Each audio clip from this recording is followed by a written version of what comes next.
Ito po ang ating update po naman sa PBA Commissioner's Cup Semifinals.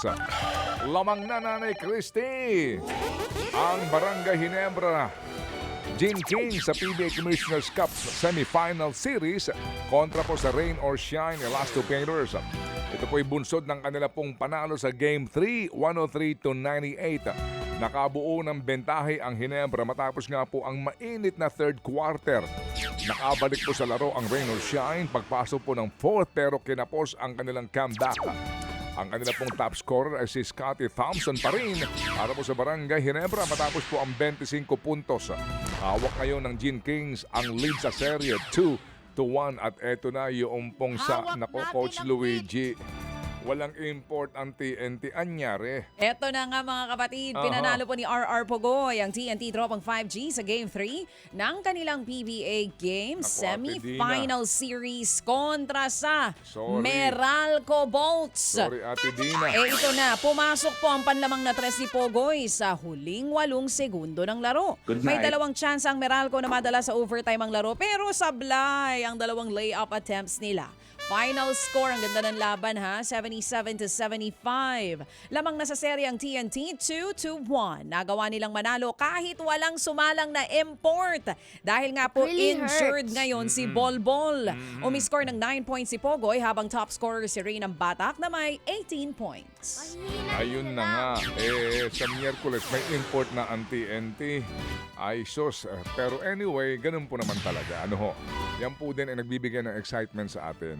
Alright, samantala po naman, nakahanap po naman ng import na ang TNT kapalit po ni Ball para po sa Game 4 ng PBA Semifinals. Yan po ay ang Amerikanong si Chris McCullough. McCullough. Ano bang basa dito, guys? Hindi kasi McCullough? I prefer yung actual na spelling. Macaulay. Para sa pagbibigkas natin. Opo. Samantala po naman, papalitan po nitong si McCullough, si Ball na nagtamuho ng kanyang Achilles injury. Sakit nito ha. Ito yung mga injury po sa basketball na napakahirap na makabalik. Yes, sa normal na laruan. Yung po ang naging injury nitong si yung namatay na NBA player, si yung sikat na Lakers player. Achilles din, nagkaroon siya ng Achilles, di na ho siya actually nakabalik. Tapos si Kobe Bryant, yan po yung mga ito ho yung kapag naputol ay kapag ibinalik, yung talon mo talagang apektado na yung galaw mo. Samantala po, dumating po galing Taiwan si McCullough kung saan po siya huling naglaro. Katunayan nga po'y present siya sa Game 3 ng TNT Meralco Series katabi po ni TNT manager Jojo Lastimosa.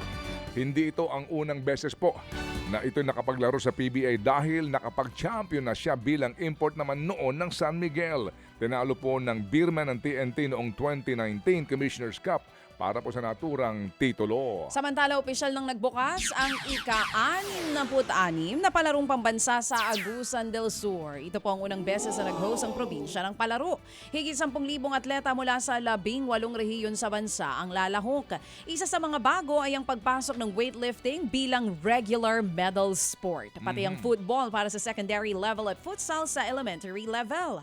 Exhibition events naman ng Muay Thai at ilan pang para-game events. Target po ng Quezon City na mapahaba ang dominasyon at makuha nga ang ika-19 na sunod na korona. At eto po, hawak ngayon ng Capital One Solar Spikers ang pinakamagandang odds para po makuha ang number 1 pick sa 2026 PBL Draft. May 40% pong tsansa ang Capital One na makamit po ang top pick. 30% naman ang sa Galleries Tower High Risers, 20% po sa Zeus Coffee Thunderbells, at 10% po naman sa Choco Mucho Flying Titans. Sila iyong 4 na teams na meron pong pinakamasamang record sa lahat po ng conferences na nagdaang pong PVL season. Kung mapalad po ang Capital One, inaasahan pong kukunin nila bilang number 1 pick ang Alas Spiker na si Alaysa Solomon na kagagaling po lamang ng Japan SV League. Magiging reunion ito para po kay Solomon at kasalukuyan pong Capital One star na si Bella Belen na dati pong teammate sa NU Lady Bulldogs. Lalo rin itong palalakasin ang Solar Spikers na nakakuha noong off-season ng MPPS na sina Vanny Gandler at Erica Santos mula sa nag-disband na Signal Super Spikers. Gaganapin po ang draft lottery sa TV5 Media Center mamayang gabi. June 3 ho ang mismong draft, kaya good luck! Mga kapatid, patuloy po kayong tumutok sa 105.9 True FM para sa totoong balita, impormasyon, music, and entertainment. Mag-subscribe sa aming YouTube channel at podcast at sundan nyo kami sa Facebook, Instagram, X at TikTok sa True Network PH. Bisitahin din po ang aming official website, truefm.ph.